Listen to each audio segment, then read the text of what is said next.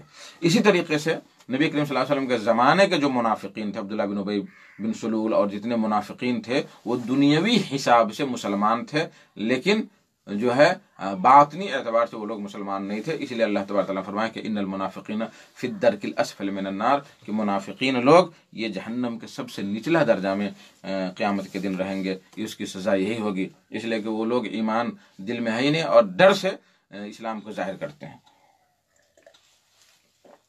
تو میرے بھائیو دوستو، اس حساب سے اگر دیکھا جائے تو جو باطنی اعمال ہے وہ سب سے اہم باطنی اعمال ہے، سب سے بنیادی چیز ہے، سب سے بنیادی چیز ہے۔ اس لیے میرے بھائیو دوستو، ان چیزوں کا اہتمام کرنا چاہیے، اور ہمیں جو ہے باطنی اعمال ہیں، جو ایمان والی باتیں ہیں، ان کا زیادہ اہتمام کرنا چاہیے ظاہری اعمال کے اہتمام کے ساتھ ساتھ۔ امید کے سائل کو جواب مل گیا ہوگا۔ اللہ اعلم بالصواب۔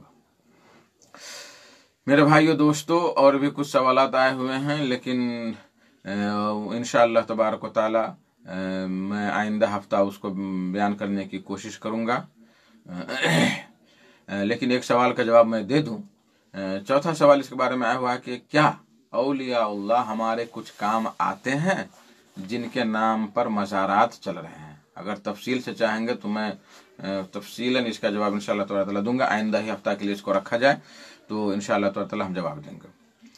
اس کے بارے میں ایک اور سوال ہے کہ دفن کرنے کے بعد جو ہے قبر پر اس کے بارے میں جو ہے جواباً عرض یہ ہے کہ یہ بالکل بدعت ہے، یہ بالکل بدعت ہے اور دین میں ایک نئی ایجاد ہے۔ حدیثوں میں آیا ہے، عائشہ رضی اللہ تعالی عنہ قالت قال رسول اللہ صلی اللہ علیہ وسلم من احدث فی امرنا ھذا ما لیس منہ فہو رد۔ صحیح بخاری کتاب الصلح، صحیح مسلم کتاب الاقضیہ، کہ جس نے ہمارے اس دین میں کوئی ایسی چیز ایجاد کی جو اس میں سے نہیں ہے تو وہ مردود ہے، وہ مردود ہے، اس کو قبول نہیں کیا جائے گا، قبول نہیں کیا جائے گا۔ عائشہ ہی کی دوسری حدیث ہے کہ آپ صلی اللہ علیہ وسلم فرمایا کہ من عمل عملا لیس علیہ امرنا فہو رد، جس نے کوئی ایسا عمل کیا جو ہمارے اسلام کے مطابق نہیں ہے، قرآن حدیث میں اس کی دلیل نہیں، تو وہ مردود ہے۔ یہ صحیح مسلم کتاب الاقضیہ۔ تو میرے بھائیو دوستو، ان دونوں حدیثوں سے پتہ یہ چلا کہ کوئی بھی چیز دین میں ایجاد کرنا جس کا ثبوت قرآن حدیث میں نہیں ہے، سلف صالحین کے زمانے میں نہیں ہے، یہ ایک کھلی بدعت ہے اور اسلام کے ساتھ کھلی بغاوت ہے۔ میرے محترم ساتھیو، میت کی تدفین کے بعد قبر پر آذان دینا قرآن و حدیث، فقہ اور ائمہ مجتہدین میں سے کسی سے ثابت نہیں ہے، بلکہ یہ دین میں اضافہ ہے جو بدعت کہلاتا ہے، اور ہر بدعت گمراہی ہے جس کا چھوڑنا لازم ہے۔ آذان سن لیں، آذان ایک خاص عبادت ہے اور اس کے لیے شریعت مطہرہ میں خاص مواقع مقرر کیے گئے ہیں۔ ان سے تجاوز کرنا اللہ کے حدود کے ساتھ نافرمانی کرنا ہے اور آگے بڑھنا یہ معصیت ہے، گناہ ہے۔ اگر ایسی ترمیمیں جائز ہوتی تو پھر عیدین کی نماز کے لیے بھی آذان و اقامت درست ہوتی، لیکن ایسا نہیں ہے۔ ہندوستان اور نیپال میں دیکھیے، ایک خاص فرقہ ایسا ہے کہ اس پر مر مٹتا ہے کہ بھائی قبر پر اذان دینا لازم ہے، ضروری ہے، اور اس کے لیے جو ہے وہ لوگ خاص اہتمام کرتے ہیں۔ میرے بھائیو دوستو، اگر دفن کے بعد قبر پر اذان کہنا کوئی نیکی کا کام ہوتا یا شریعت کی روح سے میت کو کوئی فائدہ پہنچتا تو صحابہ کرام رضوان اللہ علیہم اجمعین ضرور اس کا اہتمام کرتے، کیونکہ وہ سب سے بڑھ کر قرآن و سنت کے معانی، مفاہیم و مطالب اور تقاضوں کو سمجھنے والے تھے اور ان کے مطابق اپنی زندگیوں کو ڈھالنے والے تھے۔ چاروں اماموں میں سے اس کا جواب چاروں اماموں سے بھی اس کا جواز یا استحباب منقول نہیں ہے۔ مزے کی بات یہ ہے کہ حنفی مذہب کی تمام معتبر کتابوں میں اس بدعت قبیحہ کا کوئی نام و نشان نہیں ملتا ہے۔